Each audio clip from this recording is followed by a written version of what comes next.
nagkinahanglan gitag pare aron ta malangit. Lingay mong tupad na nagampo ka nga daghan pang magpari. Basig wa na mo nagampo ba nga daghan pang mapari, sige na hinoon mo panaways pare, sige na noon mo panglibaks pare, siging kontras pare. Muna kami sad, mga buangon sa kayo, matakdan sa mip, sige sa may kontra ninyo, mag-away na, ibutang pa sa social media, magkagubot na. Basig atong gidestroy, atong giguba ang agianan sa kaluwasan. Kay way lain nga makaluwas nato, maogyod ang pagkapari ni Kristo. Sa Old Testament, ang ilang pari sa una katong mga Levites, ang ilang buhaton magsigi silang ihaw og baka, karnero, aron ang dugo ilang isablig sa mga tao haron tagaan og gitawag og cleansing, ka malimpyo sila pinaagi sa dugo sa mga baka, karnero, kanding. Pero pag-abot na ni Kristo, mga igsoon, ang iyang dugo, ang dugo sa way katapusan nga Dios, ang dugo sa labing gamhanan nga Dios, maoy mihingpit sa paglimpyo sa atong mga sala. Mao na gihisgutan sa atong unang pagbasa. Og dili na siya magsigig balik-balik pag-ihaw o mananap. Kay kadtong tanan nga giihaw nga mananap, gideklarar kadto nga dili makawagtang og sala.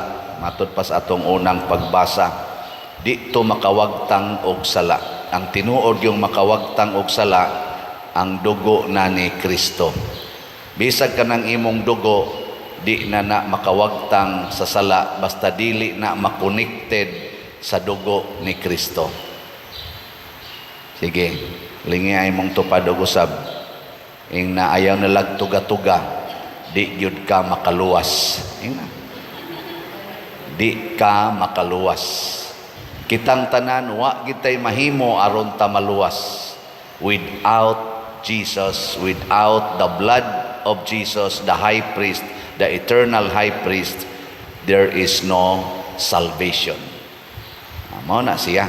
Mao na kitang tanan, giawhag nga mukunik kita sa dugo ni Kristo. Nya asa man niya gihimong available dinhi sa atong ebanghelyo, gisgutan sa di sa laing mga sulat, sulat di San Pablo ngadto sa taga Corinto, gisgutan gid ni kanunay nila ug mao sad ni ang gisangyaw gikan sa panahon sa mga apostoles hangtod karon, gisangyaw gyud ni kining santos nga Eucharistia, the summit of all worship.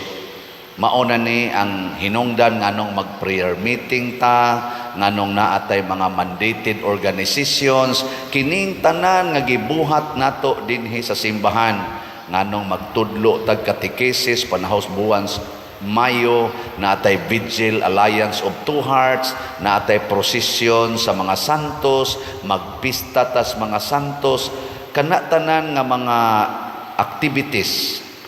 Hasta ning atong construction sa simbahan, sa kumbento, pagpanindot aning simbahan, nindot anang lingkuranan, pamalit aning mga gadgets, gamit sa social media, the only reason, unsa man, para sa santos nga misa. Maura gyud na.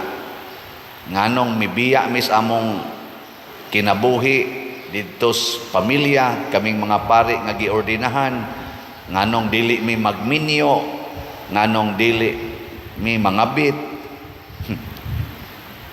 Usahay mo kawat-kawat,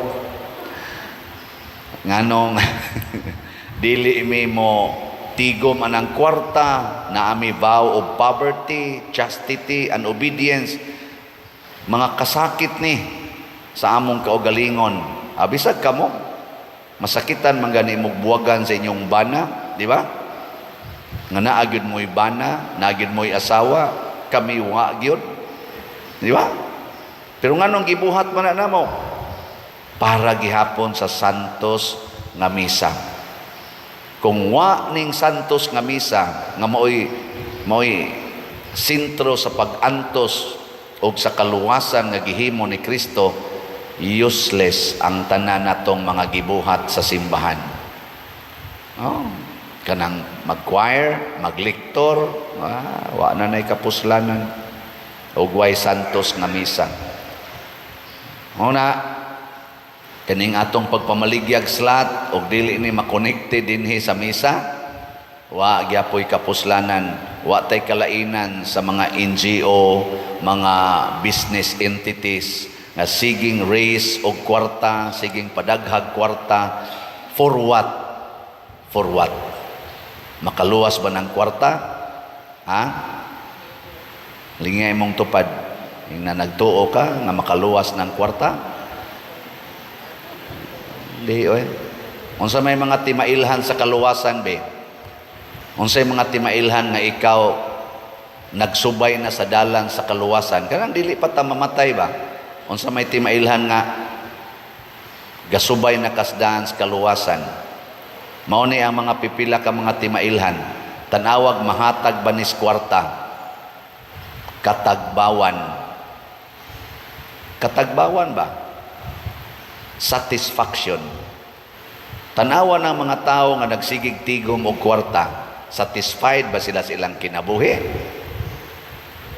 Nganong si San Roque nga mibiya siyang bahandi, si Saint Francis of Assisi nga mibiya sa iyang bahandi, nagsulti man nga make me a channel of your peace, kay daghan kay siyang peace nga nadawat. Ana. So muna sa na ikaduha nga timailhan nga nagsubay na kaskaluwasan na kay gitawag og lasting peace. Kana bang kalinaw nga motudlo nimo nga di jud ka mahadlok, wa jud kay kabalaka, wa kay kahadlok, gilingay mong tupad na wa ka mahadlok anang imong uban sa buhok, ina wa ka mahadlok anang imong kilay. Kay daghan kay nato hadlok kay ubanon ang buhok. Ana, buhok ra gay na. Hadlok na. Hadlok kay mangunot ang naong. Ano bang hadlok na gani nganlag tiguang. Wala di na mosulti siyang edad. Nangaunsa naman tao eh. Para lang ana, hadlok na ka. Labaw na gitingalig ingnon ka nga higugmaan ang imong kaaway, mosamot yung kahadlok. Samot na gitingalig ingnon kas Ginoo, ibaligya ng tanan mong katigayunan o ang halin ihatag ngadtos mga kabos. Samot na jud kag kahadlok, hadlok ni ka ng uban sa imong buhok. Di ba? Hadlok lang anang bilbil. Anang bilbil ba? Hadlok kayo. Ana. Sige yung girdle haron slim tanaw niya galisod na day ginawa.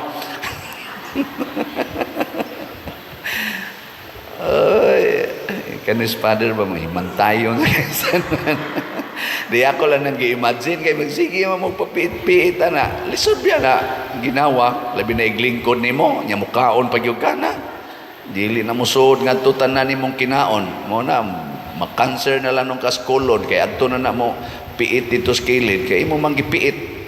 Ay sus, buhiin ang imong bilbil. Buhiin na. Padagandagana na diya. Di ba magdagandagan ko na iglingkod ni mo. Relax. Kaya natay kaluwasan. Dili na mo ikuan. Muna ha, kalinaw. Sunod, kining lasting joy. Kana bang kalipay nga dili. Kana bitang kalipay nga makabuntog o kasuko. Daghang kay nato, dali kay masuko. Apil na ning nagwali. Ngano man nganong dali man ka musuko pangutan ako no be imong kaugalingon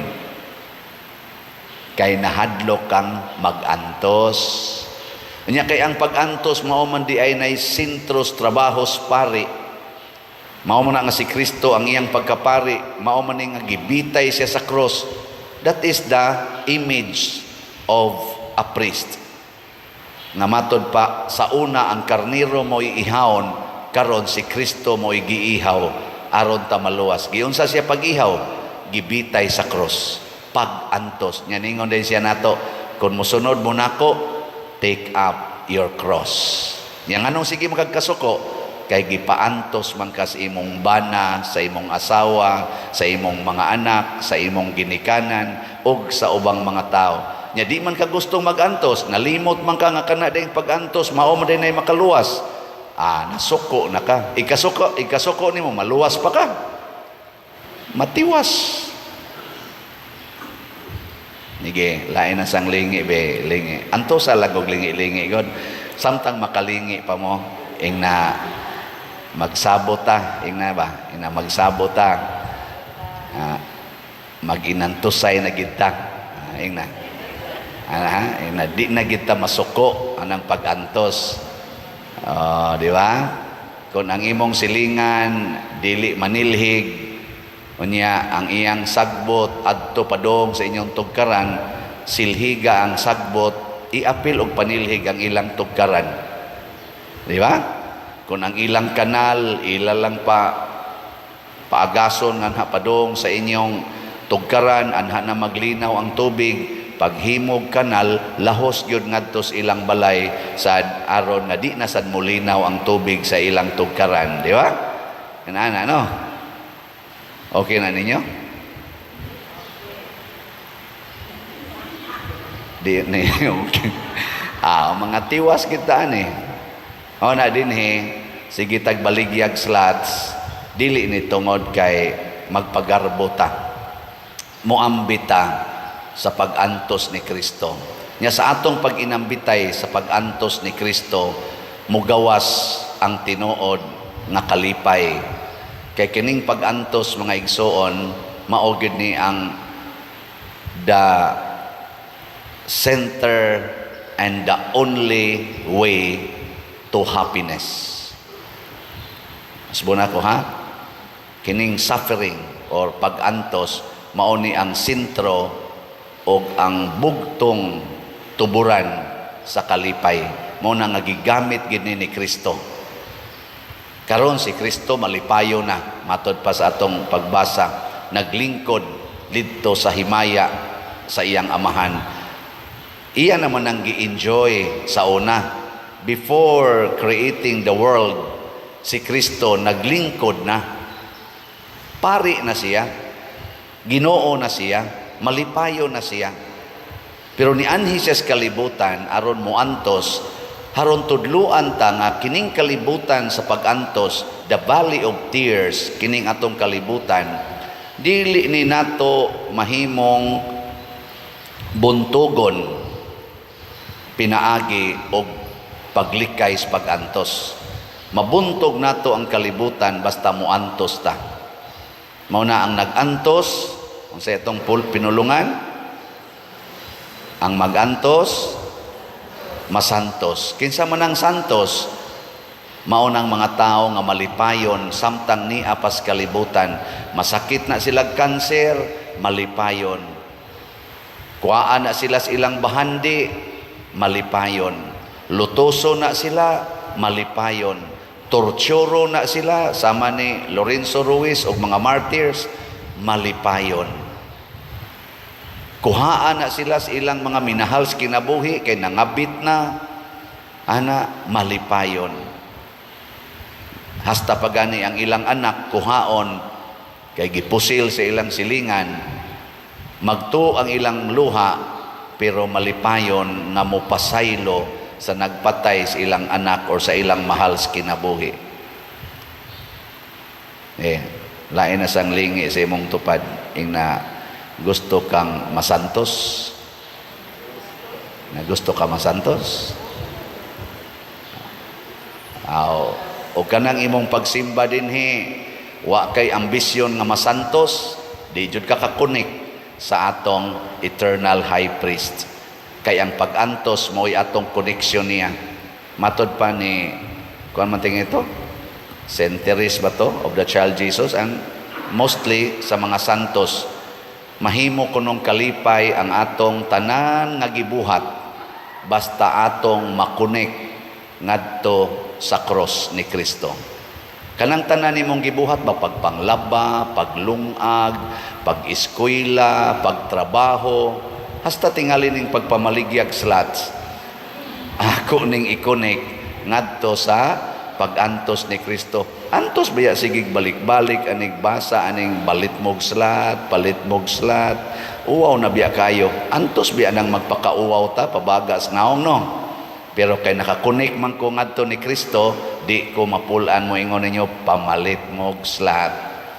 Antusa sa ninyong tigom ang inyong kwarta, dili lang para sa inyong kaugalingon, kung dili iapil in taon ang pagpalit og slat. Di ba? Ing na magtigom na taron, aron mo palit og slat. Ing na, yung tupad, ing na magtigom ta, aron mo palit og slat. Na siya. Mabitan na ka nang magpa-counseling na ko dinhi. Kanunay ginana kong isintro ang pagdawat sa pag-antos. Kamong mga nag-antos karon, labi na mong nagdepresyon, kanabang bugat kay imong dughan, usaragi rason ana, gusto kang musalikway sa imong pag-antos. Dawatan ng imong pag-antos, bisag diin pa nagikan. Gikan sa imong naong, gikan sa imong binuhatan, gikan sa imong mga isig kataw. Dawata, way reklamo. Nya hilak lang.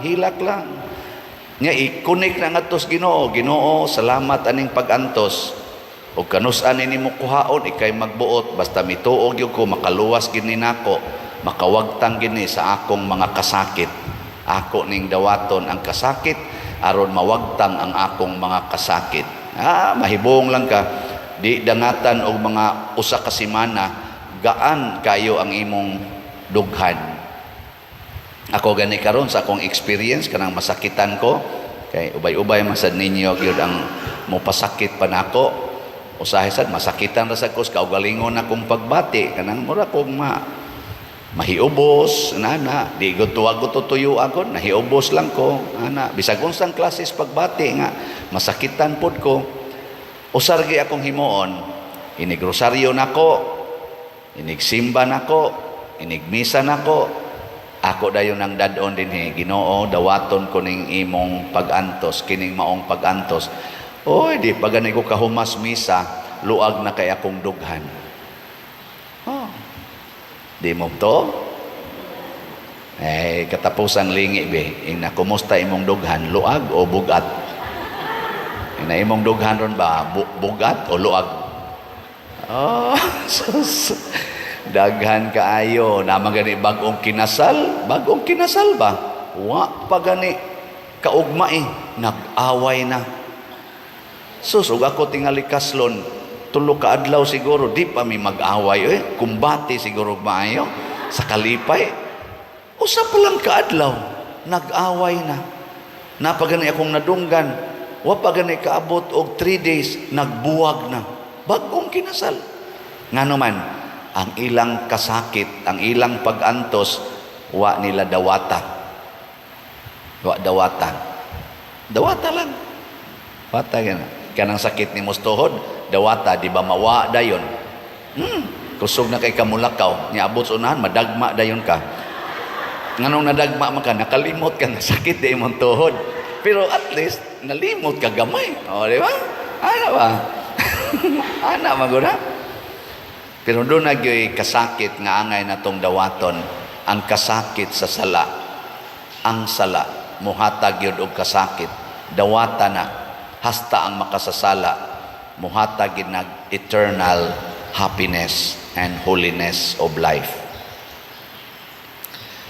Manindog ta mga pari ni Kristo.